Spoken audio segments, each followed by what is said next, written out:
Hi, everyone. I have a lovely conversation with Kieran Bew, who plays Bill O'Hara on HBOMAX's Warrior. Kieran shares stories from the set of Warrior and the weather challenges they faced in Cape Town on the very first day of filming. Warrior fans have been thrilled with my recent lineup of guests. Trust me, so have I. While I love talking about Warrior, it's been even more rewarding to get to know the actors behind the characters. It was fascinating to hear about Kieran's acting training and theater work in London. I was even more impressed to learn about his fencing background, where he holds several épée titles. I hope you enjoy this conversation as much as I did. Hello, Kieran. Thank you so much for joining me on my podcast Yeah, today. thank you. It's a pleasure. Thanks for having me. Yes. So we are dealing with some internet issues, and it's working against us, but we're gonna make this work. So apologies to listeners if we have some intermittent, but it's gonna make you all the more anxious to hear what Kieran's going to say.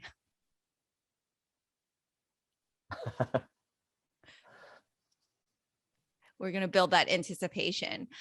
So first of all, thank you so much for taking the time. And I know this has just been a really crazy year. And I've seen lovely pictures of you and your beautiful family. How is everyone doing during this pandemic and just life in general? How are things going over there? And you're in London, yes? Yes, we're in London, and thankfully everybody's healthy and well. My son was born in February, and so we have been kind of locked down, hunkering down, enjoying his first few months. It's been great, and everybody's really well. We've missed he hasn't seen his grandparents yet, which is a shame because they're a bit too far away. But they're also staying safe, so they're well. So we're very thankful for that. Yeah. Yes. But it's been a really nice time. Summer here has been very hot. We have a heat wave right now today, which might be why we're having internet issues. I don't know. But we're very blessed with the weather right now. Okay.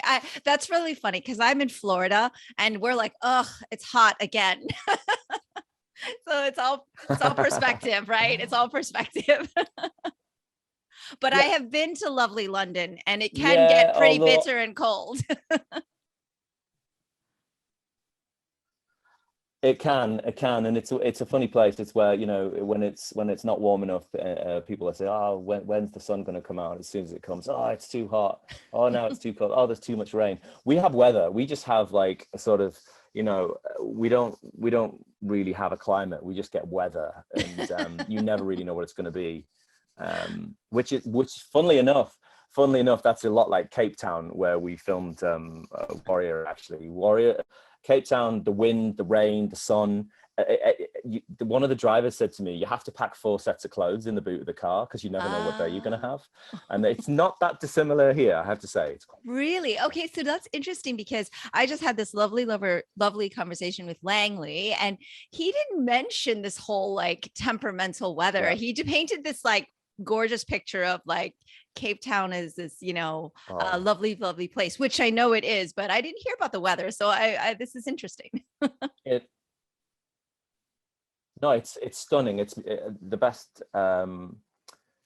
It's mercurial, I'd say. Mercurial. You just like it's sort of fascinating and exciting and kind of relentless too. The wind is phenomenal because it comes round the Cape and it sort of attacks and then it swirls around in all different ways. When we first started shooting Warrior in 2017, they were going through the worst drought in Cape Town in 100 years, and there was no water. And everybody had to water ration constantly, and you weren't allowed to shower. You had to have like 20-second, 30-second showers in the morning. You could only flush the loo once a day. And people were really worried about. There was a day zero that we were all working towards, where the water would completely run out. And so we were all, as foreigners, we were all very conscientiously trying to take care of our part of what we were doing, and what we were using, and getting used to it.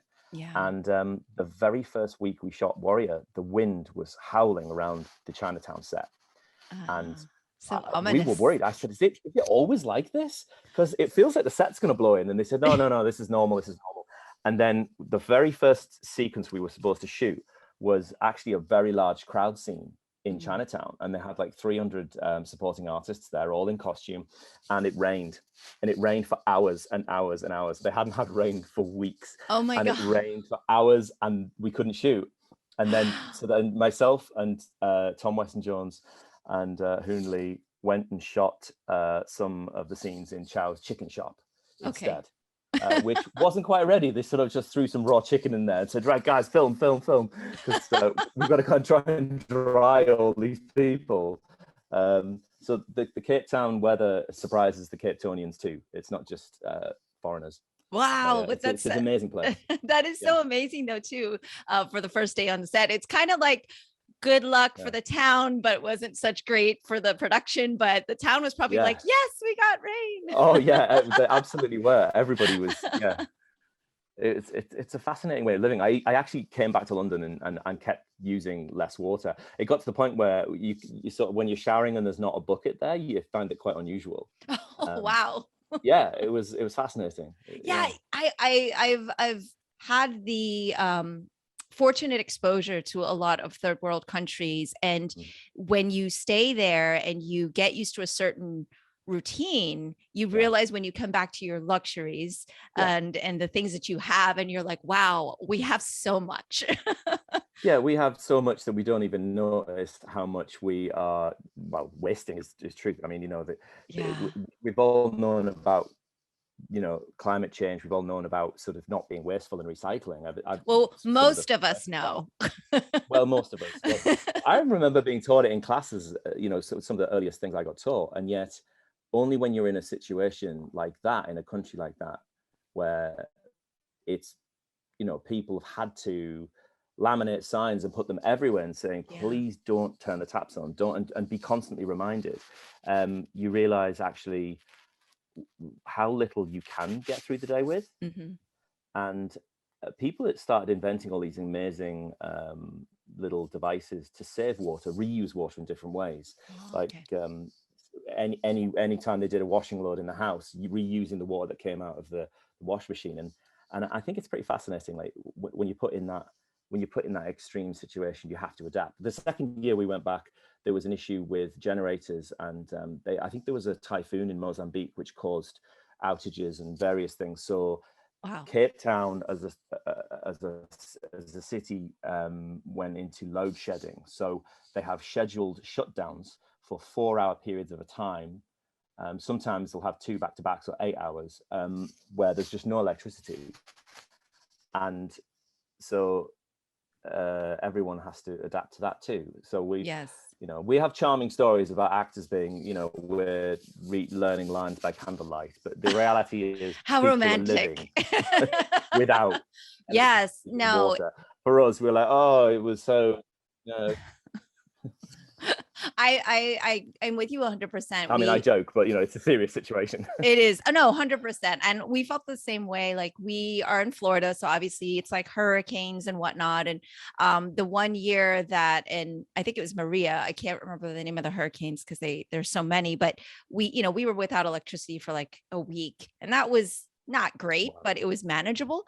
And I was thinking, Puerto Rico's been out of it for 6 months at this point, you know, and I'm going, it's all perspective. And I was always saying to my husband, I'm like, I can deal without electricity, but the water is an issue. So when you said there was a water shortage, I was like, oh, like for me, like I loved like being conservative about electricity, not having to turn on the TV, not being on my phone because I didn't want to waste the battery. Like that stuff is great, but the water, no. I need to have like my shower and my bathroom, and like those things are quite important to me. But I love that we're having this conversation actually, because it's just a reminder, right? Even though we're all living in what we feel is restrictive right now, right? A lot of people feel so restricted. There's things that we're kind of trying to hold back from, but at the same time, we're again in our homes where it's comfortable, and it's a good reminder. I like the gratitude reminders. So absolutely. I think if you've got, you know, the basic gratitude, you know, for I've got a roof over my head, I've got everything I need today, is a great reset. If for any state of mind you're in, it sounds kind of brutal, but actually there's an honesty and a truth about, have you got enough food? Have you got a roof over your head? does everybody you love have what they need, then you're okay. And I think we do have so much. I mean, the word privilege gets used in all kinds of different ways, but I mean, it's so apparent when you go to Cape Town. We live in the city, so we stay in rented accommodation that has security. We get picked up by a wonderful driving team, and we get driven through the city, past the townships, to the set, where there's the industry in Cape Town is fascinating, because the film industry employs people from every area, every area and every demographic. So we're really lucky as castmates. We're not just international. The crew and everybody who works there on the ground is also international. And if you chat to people, you can have a really fascinating time, and you can't but reflect on how much some people have and how little others have. It's fascinating. Yeah. And do you find that when you speak with people that are from these various parts of the world, that even though it seems like maybe they don't quote unquote have things, they're still very happy? Yeah, absolutely. I mean, I think one of the things that it points out is how much you don't need. You know, and the fact that there's an opulence to having, you know, however many computer devices we need and whatnot. And yeah, of course, there is also there can also be a patronizing attitude of, oh, they don't have anything, and then you chat, and people do. They have, of course, they're living lives that are completely full and completely content and really happy. But unless you talk to people, unless you actually mix, you make judgments, you make assessments, you second guess, and you come from a place of the fish tank that you grow up. Like I grew up in the north of England, and you come up against your own ignorance, really. And it's one of the best things about doing Warrior was that we were in Cape Town. It is an incredible place that is so complicated and full, and constantly people coming in and out, and it's a very grounding place. Yeah, well, I'm very excited to visit after hearing everyone talk so highly about it, and it's been on my list anyway. Yes, I hear you're coming. So I am. I'm definitely coming to Cape Town. I can't wait until you take one of the classes. I'm really looking forward to that. Yes. If I'm lucky, Brett will let me like lead one of them, you know. So no, you'll definitely be doing that. I want to do the double hooks. I want the double hooks. So please bring some weapons. Bring the weaponry. Yeah, I can do that. I can definitely do that. It'll be a lot of fun. And so, you know, speaking of Warrior, you play this really, really fun character, and it's kind of the character that you, one minute you love him and the other minute you're really mad at him, and then one minute you love him again, and it's just this kind of ping pong back and forth of emotion of, you know, he's just got so many facets to him. And so I'd love for you to tell me what it's like to play Bill O'Hara, and some of your favorite, you know, parts of the show, because it's been real roller coaster with him. Like at first I'm like, don't like him, and then I'm like, oh, but Bill, he's got, you know, this going on, and then he's gambling and I don't like him again. So yeah it's such fun playing Bill. It's total pleasure. For a start, the scripts that I got were really exciting and complicated, you know, and I instantly knew that this guy, I instantly knew it was going to be tricky to play him, and that people were going to make judgments, and they were going to sit on, I hate him, I love him, I hate him. And if I was clumsy with it, people would just simply hate the character, and they would dismiss the character as a 2D kind of trope or a stereotype. And so I was determined to avoid that. And it's interesting hearing people judge him for his gambling and his choices. Some people judge him because he's not great to his wife. Some people judge him because he's a gambler, or he drinks, or he makes racist comments. And other people judge him for totally different reasons.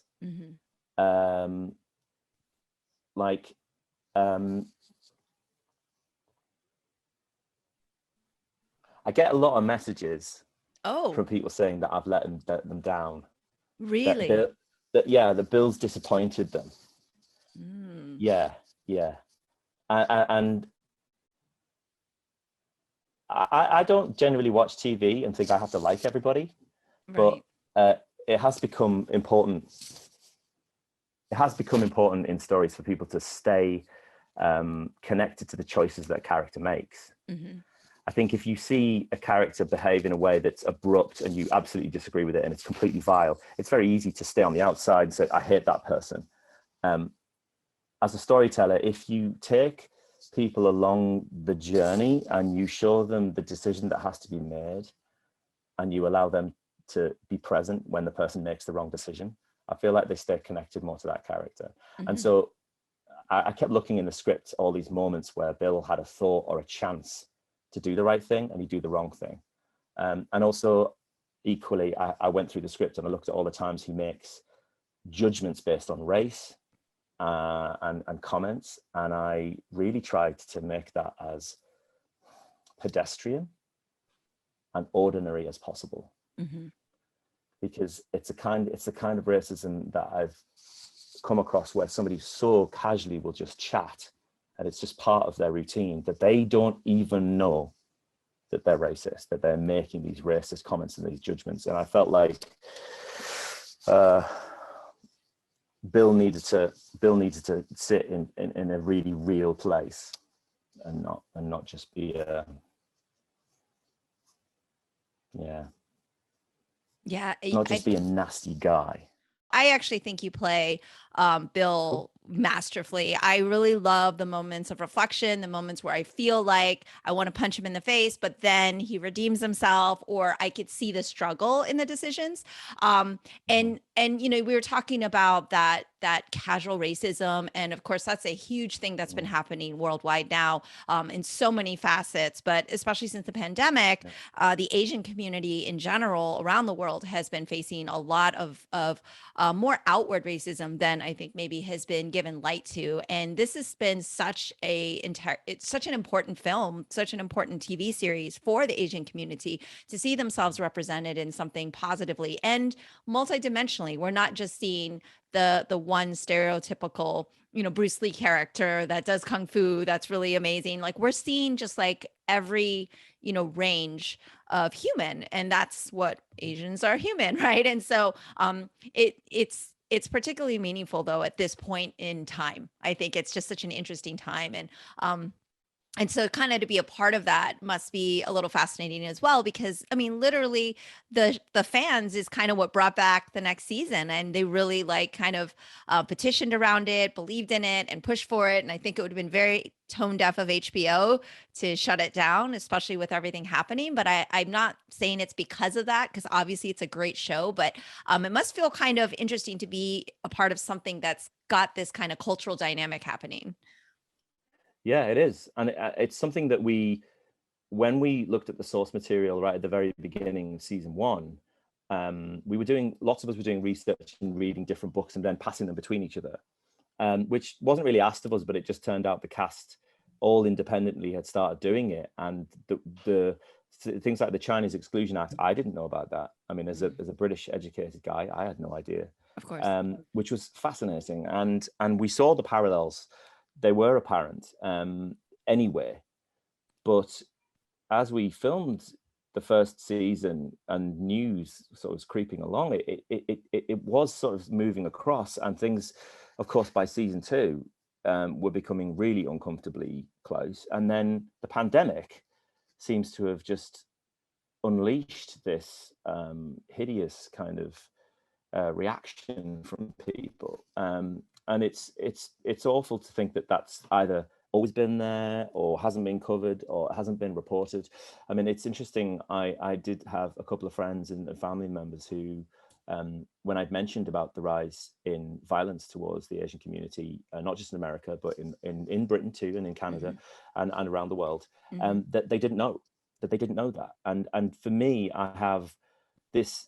One of the gifts of Warrior is having this international friendship, these international friendships now, where and when one of us can't sleep around the world, we just call each other. So You've got You have Jason the in Hong time zone Kong, covered. Joe's in, there's always somebody There's awake. someone awake. Yeah. And there's always somebody traveling to a time zone where they're slightly jet lagged. So they're like, oh, I just thought I'd give you a call. I How love are it. you? Check in, and how's the kids? And it's that gift. I've never been part of a show where 2 years after the show, and this is before the show was picked up again, everybody's talking as much as they did when we worked together. 2 years.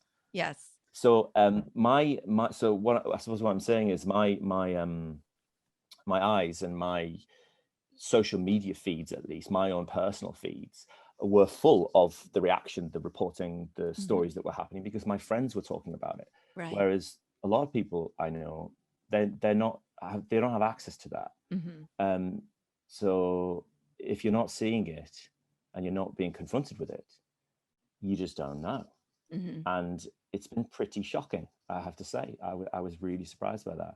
Warrior being picked up is obviously a wonderful thing for representation and for the business, but it is a horrible turn of events that our show has become relevant in that way. But then I guess my father loves history and is a sort of I suppose a stereotypical dad, in that he likes to tell me about the Romans or tectonic plate movements or migration patterns across Europe, like strange things that he's been reading about. And the Romans is a really hot topic for my dad. He likes to come back to that, and he reads about French history and all kinds of things. Well, it's just really nice, and that's one of the things that we share. And we've sort of been discussing this history in America and the Exclusion Act and Trump's Muslim ban and subsequent events. And my dad has always said that, you study history repeats itself. You learn from history, and obviously the angle, the view, primary, secondary, tertiary material, like who is writing the story, because it's been pretty shocking seeing what people have had to endure and what they've been going through. And I think Warrior and cinema, actually, all the cinema at the moment that's giving representation for people, it's amazing to see the reaction. And of course, I don't have personal experience. I observed that, and I'm really, really pleased for that. And it's interesting seeing the reaction this week, seeing how well Shang-Chi's gone down. Yes, Shang-Chi, yeah. Forgive me, Shang-Chi has gone down because I've watched, when I started Warrior, I followed a whole new group of critics and people in the media who I didn't follow before, and I've read and I've listened, and they've talked about our show, they've talked about other shows, they've talked about issues. And so I think one of the best things about our job as actors is you have to learn crazy skills. Like, you've got to learn to abseil off a mountain and make it look like you've done it for 20 years, or ride horses, or drive cars, or study periods of history that are just unbelievable, or look at a human psychology and portray something hideous but with empathy. You have to put yourself in a position where you have to be impartial to play somebody that's difficult, or somebody that's chronically human, or however you want to sort of term it, or just hideous. And one of the best things about Warrior is the education that you get. And I think HBO greenlighting, picking back up the show and greenlighting it, it's nice to hear you say that you don't think it's because of that, because I always really strongly believed that the show was going to get picked back up. We got cancelled inadvertently by a sort of a business merger that was higher up than the channel. It was higher up, but also we were on Cinemax in America, where I'd love to see the official figures if there are any, but I think not many people saw the show. And then because in Britain we go out on Sky, which HBOMAX have a deal with Sky and Comcast, which I think it's Germany, Italy, and the UK that they have distribution for, and I think that runs out in 2025. I read today. Now, the reason that's interesting is because there's a delay on how it comes out in our region, but there's also there are different pots of money for everybody to advertise and sell shows, which meant when Warrior came out here, there was no advertising attached to that. So our show kind of went out here under the radar as well. Okay. So when Warrior was put on HBOMAX on the 1st of January, it opened the show out to millions of people who had no idea the show existed. And even this week, I'm still getting messages today. I got a message today about an hour ago on Twitter from somebody saying, I can't believe that I've just found this show. I had no idea it existed. Why is nobody talking about this show?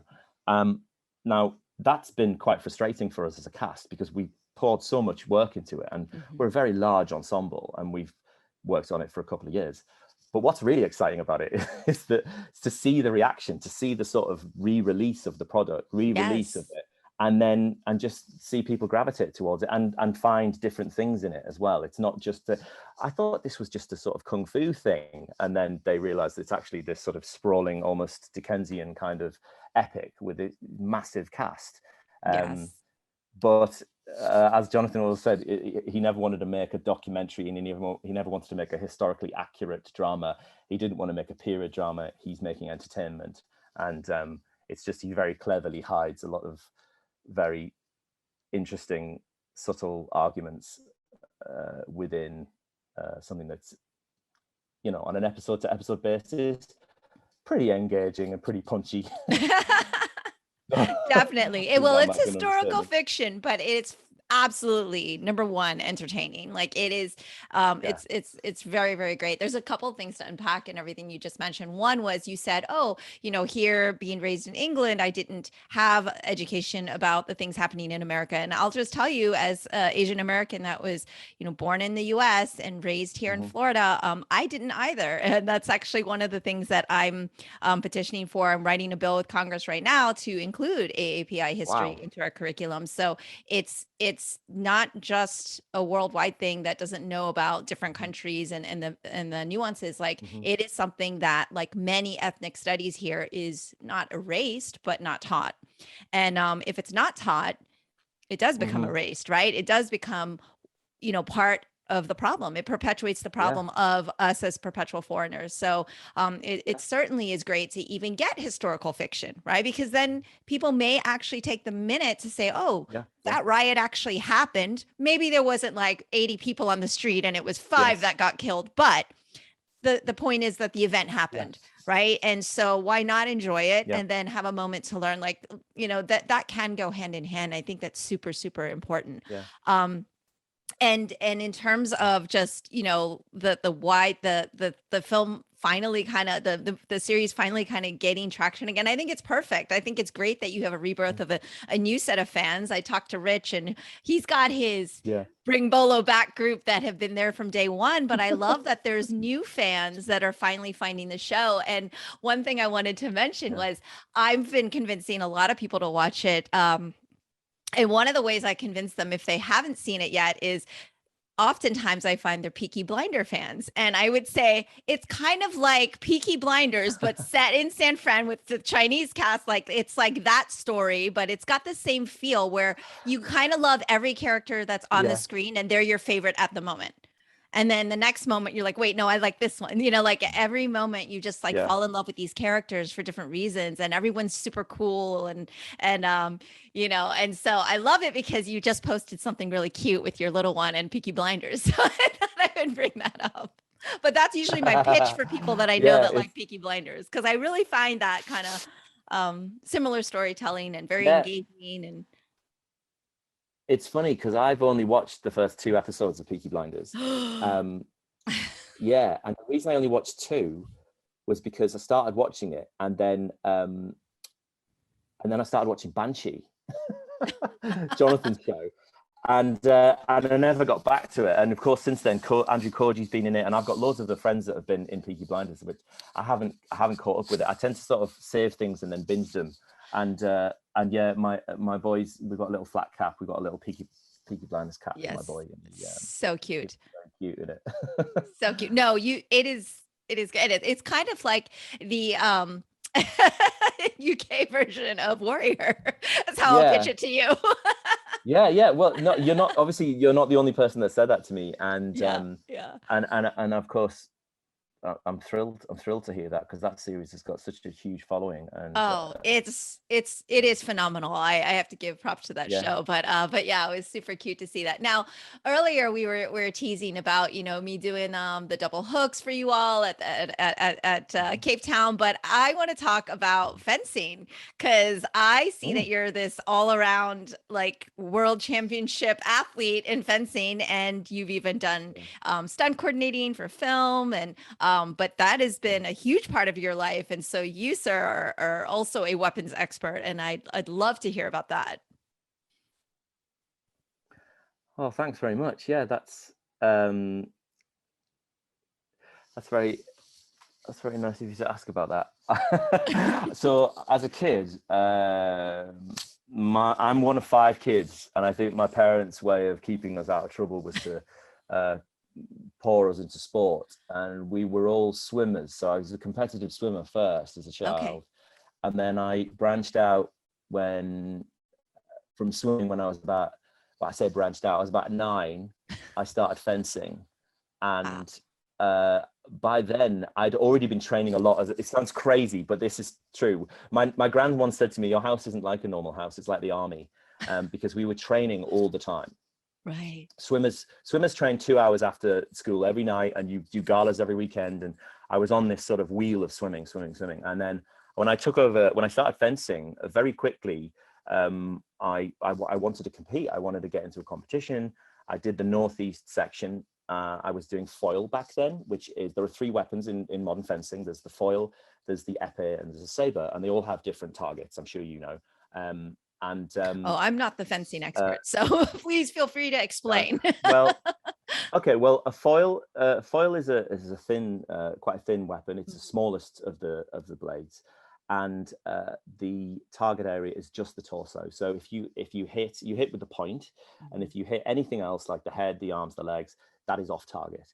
Mhm. The next weapon I talk about is épée, and you hit with the end again with the point, but it's a slightly larger weapon, and it takes more pressure to depress the nib. Mhm. And in that discipline, the entire body is the target: the head, feet, hands, and that's the weapon that I fence. So we joke among the weapons that we do the real weapon, that ours is the authentic weapon.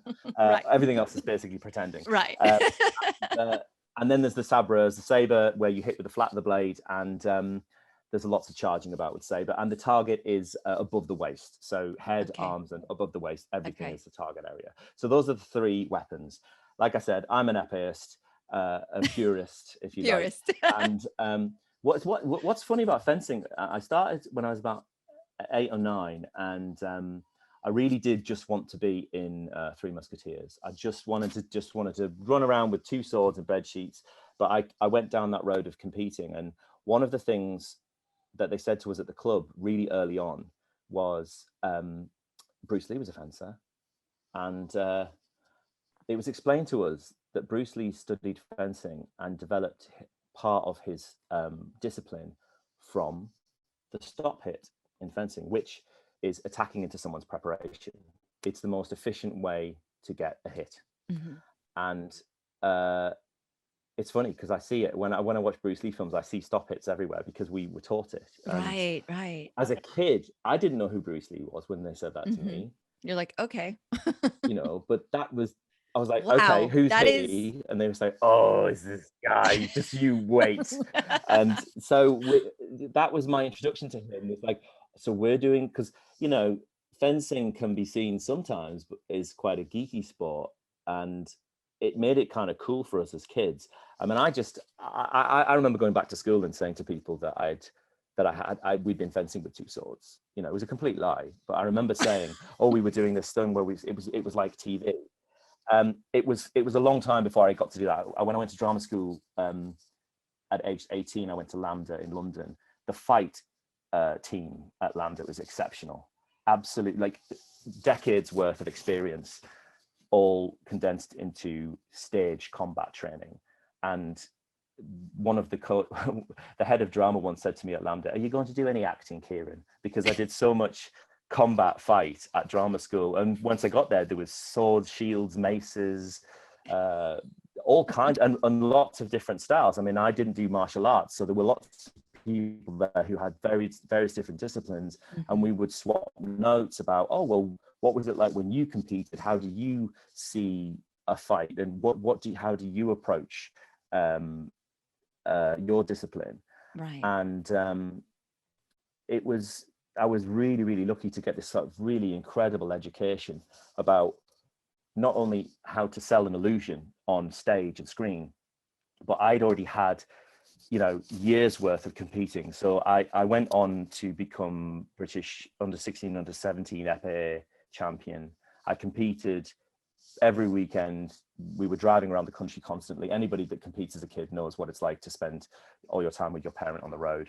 And I was incredibly lucky to join the British squad when I was 14. So I started going abroad. So I started going around Europe, right, and fencing in Italy and Sicily and Hungary. We used to go to Budapest every winter, and this huge competition. And I think I made third at a huge international in Valenciennes in France. And I came 21st in the world at the World Championships.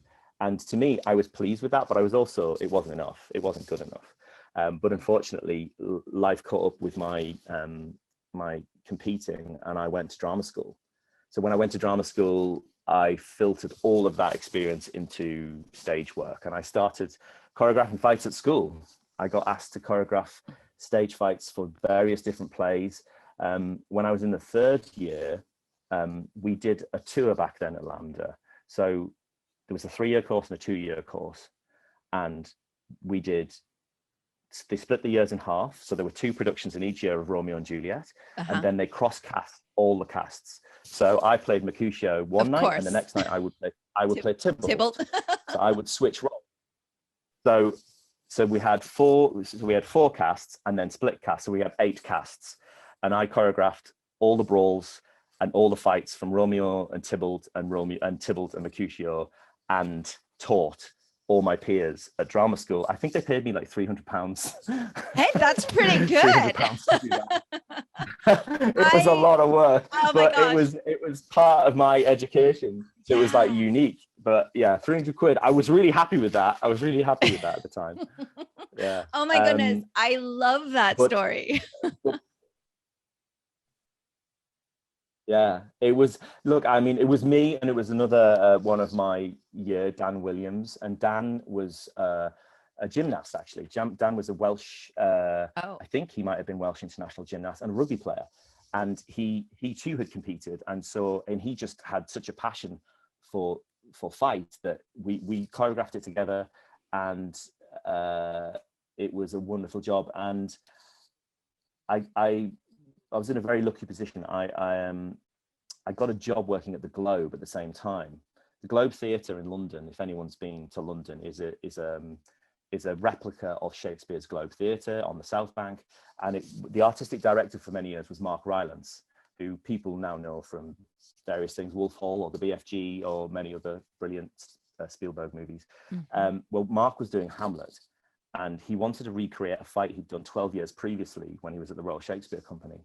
So I got given a VHS of this play, this famous Hamlet from the Royal Shakespeare Company, where Mark had played him in his pajamas. And there was a fight in it, and I had to watch this grainy video and work out the fight they did, and I notated it. So all the fights we choreographed at drama school, we used to notate. And if I look at it now, it looks like gibberish, but it makes sense when you're sort of constructing things. I don't know anybody else that would use this notation, but we sort of created our own notation. Yeah. So I worked out what this fight was, and I taught it to one of my friends from school, and I went to the Globe and I showed it to Mark, and we made some modifications, and I started teaching Mark Rylance, Mark Lockyer, who was playing Laertes, the fight for Hamlet. But I was 19 years old, and Mark let me sit in on rehearsals on his production of Hamlet. So I was so lucky and privileged to be able to have this weird extra education that had come from the fact that I'd spent so many years fencing before I went to drama school. And actually, it's quite hard to get funding to compete for a sport like that in Britain. So when I said to my parents I wanted to go to LAMDA, they said, we can't afford that. You can't afford to go to drama school, because I'd spent all this money training and going around the world fencing. And in the end, that working and doing that job was what actually kept me in drama school. Wow. I was really, really lucky. I became fight captain. I got a pass for the globe. I'd train at drama school. I'd do my classes at drama school. I'd jump on the district line and bomb along to Temple, run across the bridge and go and watch Hamlet like multiple times a week. Or just go down and show my pass and go in and watch the fight and go, yeah, okay, everything's fine, and then leave. I'll go and warm the guys up. I mean, I think about that now, and that's crazy that I got that gift. And I'm really glad that they trusted me. I'm really glad that they had faith in me. But like I said, that's because it came from the discipline that I knew. It was all point work.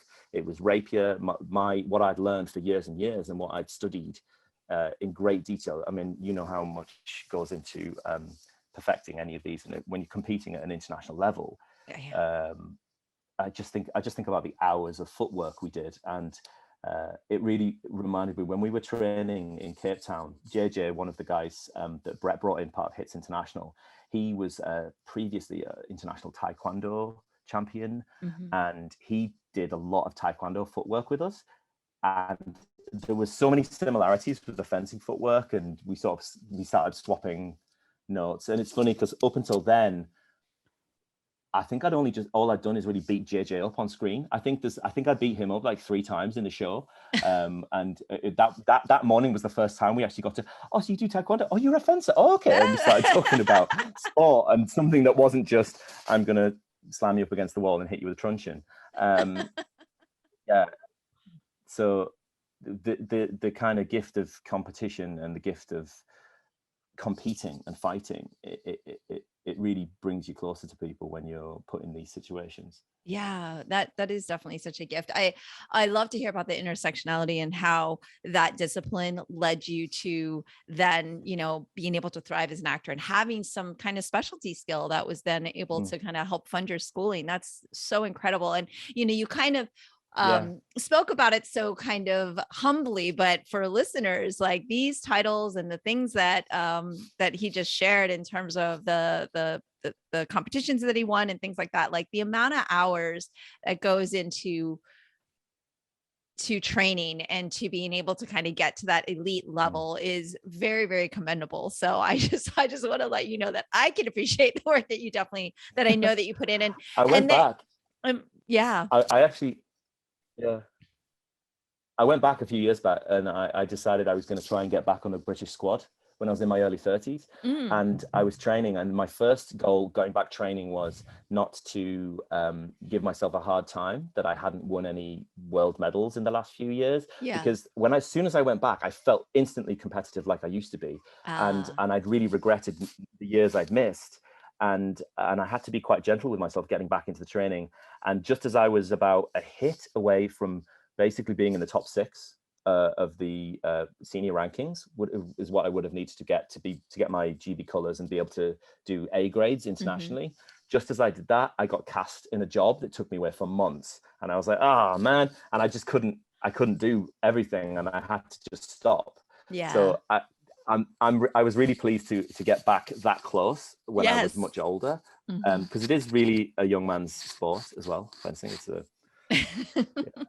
but you have the foundation, which shows, and that kind of sticks with you. I love your Romeo and Juliet story, because back in high school, like we'd have our little productions and whatnot, and I also got to choreograph the Mercutio and Tybalt scene. So that was always exciting. Good. And I'm like, just send me in for that. But the problem is I didn't know anything about fencing, so it probably looked a little inauthentic in terms of what it probably should have looked like, but it was exciting. But I don't know. There are what? There are principles of fight, I think, that are quite universal, and then a lot of it's to do with distance. A lot of people who don't do fight don't necessarily understand distance, and one way I would always say about fighting distance with a weapon, because if people in when we were studying at drama school, some of my friends thought it was very funny that if they pulled out their sword, I would flinch, and they said, why do you flinch? I said, because we're within fighting distance, and also you just put the tip in the air, and ever since I was a child I've been taught you never put the tip in the air because people can lose eyes that way. Yes. And I have this inbuilt in me, this I have this thing built, they don't have it, and so I'm always like, you know, I can feel that my periphery is still switched on. So I was like, don't make me twitch, it's not funny, it's not funny, it's actually dangerous. Like, but yeah, see, these are good habits. Yes, they are weapons, and these are good habits to have and everything. So but I love it, and I don't know if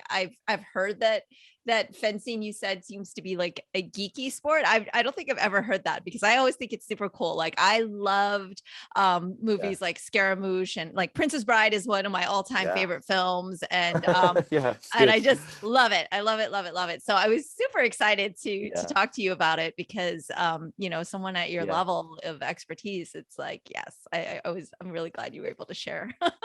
It's funny, there are some films where like Princess Bride, for instance, where the script is the thing, you know, the point work and the actual choreography is actually secondary to the fact that it's a really, really well written scene, and it's full of charm and comedy.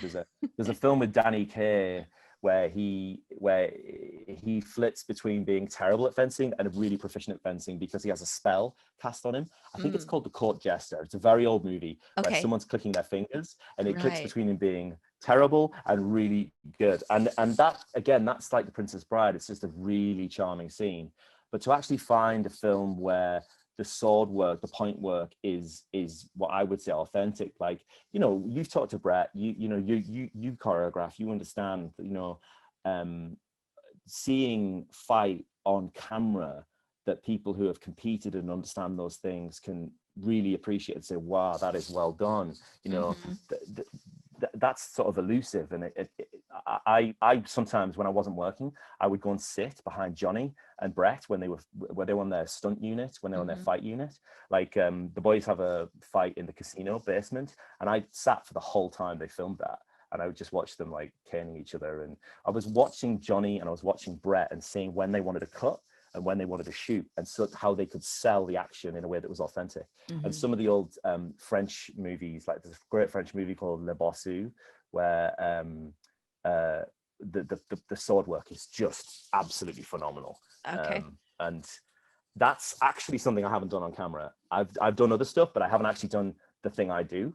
So like the Duelists and things like that. Some of the work in that is phenomenal.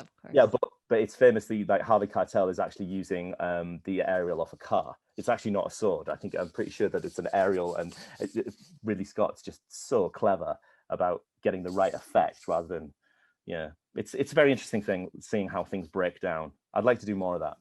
Yes, I think it would be really cool to have you. Bill can't do it. But I know. But you get to do a lot of other projects, so I'm sure it'll come up at some point. You just got to start putting out videos, and so all your casting go, oh, you know what? We need to put him in a film where he's fencing, obviously.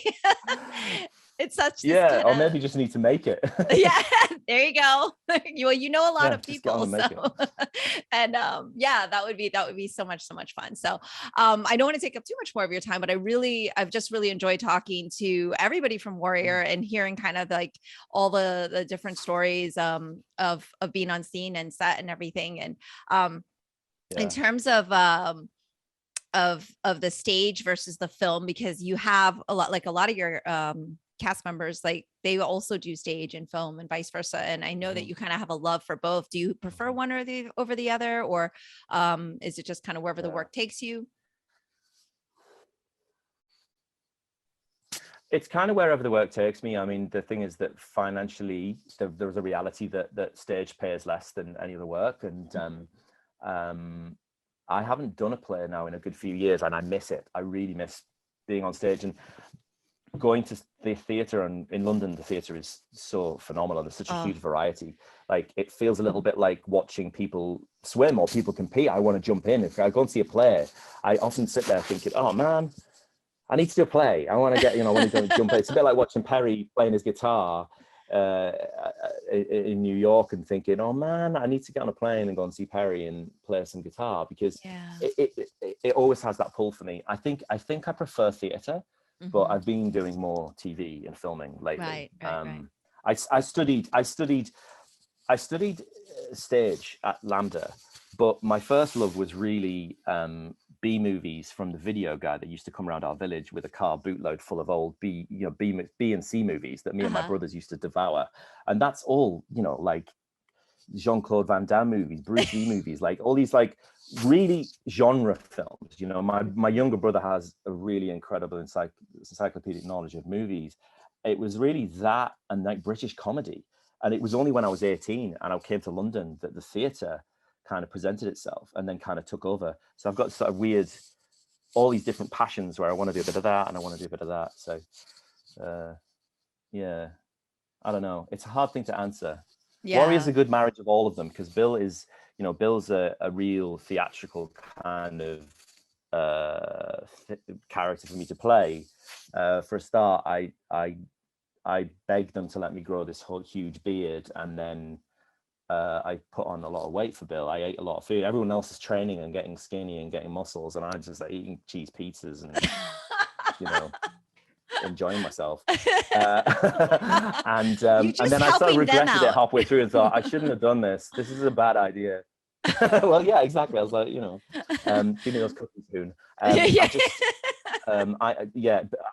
I actually find that one of the things I like most about Warrior is it feels like the theatrical company.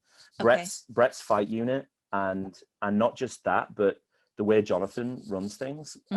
He got all of us in as actors to do what he calls a page turn, which is a much more thing that writers normally do to check they're on the same page as they write the blocks. But Jonathan decided to do it with us as actors.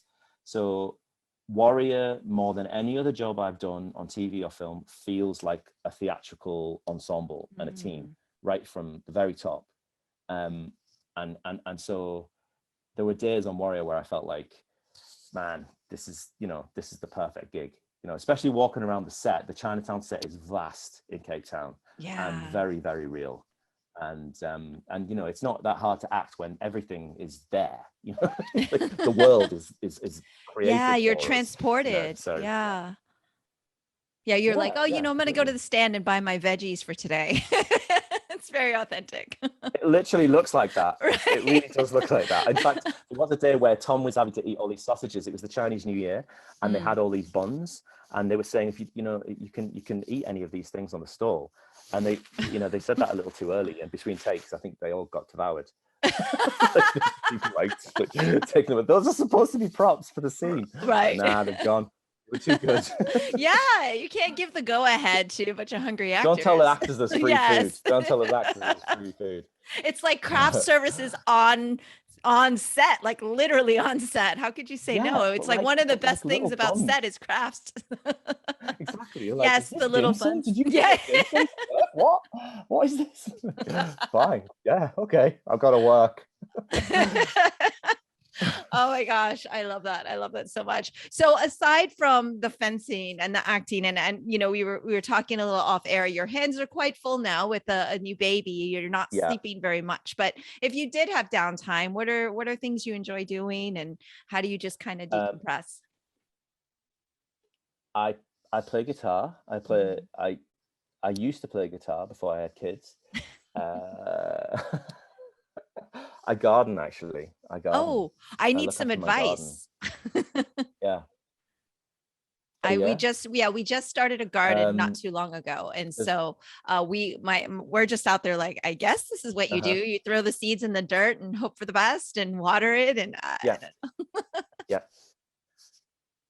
Everybody told me it's just trial and error. You just have to see what works in the ground that you have and then cultivate it. And I have to say quite a few things have not worked out, but I've got a nice full garden now. I'm growing quite a lot of fruit and obsessed with flowers. I had a few years ago, I had an accident. I used to surf. I used to like surfing and things, and I had an accident in the sea and I broke my back. I broke 5 bones in my back. So I have a spinal fusion. So I have a spinal, I have a sort of T2 to T5, I think, or T2 to T7. It's fused. I have 12 pedicle screws in my back. So I still have mobility, and thankfully I'm, thank God I'm not in a wheelchair or I'm not dead, because I shouldn't have really come out of the sea. But that since then, I discovered that I needed to spend more time in open spaces in green as part of the recovery process from that. So just before I did that, I'd been doing a lot of yoga. I do yoga. I really love yoga. And at the time I'd been riding stunt horses for a job, and I was pretty strong. So every tiny little millimeter and element of the things I've been doing the previous weeks, I think, saved my life in the accident. And so part of the recovery, it was just an extension of that, really. I just continued with the yoga, and part of that was that I incorporate being in the garden. Wow. And it sounds funny, but it's part of the physical recovery from a traumatic event, was to get your hands dirty, getting around some green. Yeah, for sure. Earthy. Yes. Get part of the earth, and it's meditation. And I really needed it. So yeah. Wow. I just started watching the 100-Foot Wave documentary on HBO. Oh, wow. And when you said that surfing accident, I was like, oh my gosh, because I'm only on like the second episode, but it's literally following around. Is it Garrett? Is that his name? The world. Yeah. And literally he's chasing this 100-foot wave, and he just surfed a 78-foot one in this last episode. But they were showing things that go wrong and people flipping off their boards. So when you said that, like, all I saw was you, like, kind of, oh my gosh. And I will not get on a surfboard because I have this like unnatural fear of sharks, like really unnatural. Like I barely want to go in past my knees kind of thing in the water. And I'm just like, because I'm obsessed with them and I can't stop watching them either. I love them so much, and we're in their territory. So they totally have a right to, do what they need to do. We're invading their space as far as I'm concerned, but I won't get on a surfboard because of it. So, but I find it fascinating. And where do you surf in, My wife is the same. My wife has the same obsession with sharks. Like she knows so much about sharks. In fact, the last thing she said to me before I went in the sea when I broke my back was watch out for the sharks. And I think she wanted to go home, but she was like, "Oh, watch out for the sharks, honey." I get her. I was supposed to be coming back to do a TV show in the north of England, and there's pretty good surf on the northeast coast. It's freezing now. I was just going to ask, it looks so cold.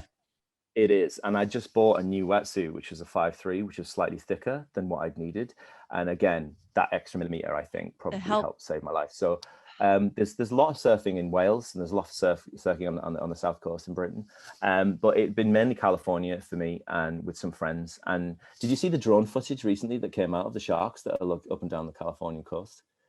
Fascinating. They don't actually attack that much. I know, and it's a lot of misinformation about sharks. I know. I've watched all the docs, and I don't think they're the bad ones. I think we're the bad ones. We're it's usually on accident. Like they don't mean to bite us, as they think we're a seal or something. But I think it's the control issue. I like to be in control, and I'm not when I'm there, because I know that they're in control, and that's probably a big part of it. The guys in South Africa and Cape Town, they surf in Muizenberg Beach, which is on the other side of the Cape, and it's warm water. Okay. And they know they're there. They know there's a lot more sharks there, that I believe, in California. And they don't care. They just go out, and they're very happy. And there's a number of islands off the coast of South Africa, which I believe Robben Island, I might be completely wrong, but I do think the translation of Robben Island is Seal Island, because one of the guys said there's about 4 islands that all have the same name. They all basically translate as Seal Island because there's seals all over them. And of course, because the seals all over them, even though the water is cold on some of those, there are sharks, but there are more around Muizenberg. Anyway, I'm banned from surfing. I'm not allowed to go anymore. Right. So, we did go paddleboarding in France, and I was paddleboarding, and the sea sort of was just starting to ripple slightly, and I try to catch it, and my wife said, "What are you doing? You trying to catch that wave?" I was like, "No." I think it's fair enough. My family don't want to go through that again. So yeah, that's fair. I'm kind of with her on that one, but also I get it because watching this documentary, you could just see that thin line between love and obsession, right? Yeah. One of the best things about it was going out really, really early in the morning and just like hanging on the board with people and the wildlife. You say that, but there's all kinds of other things in the water that are calm.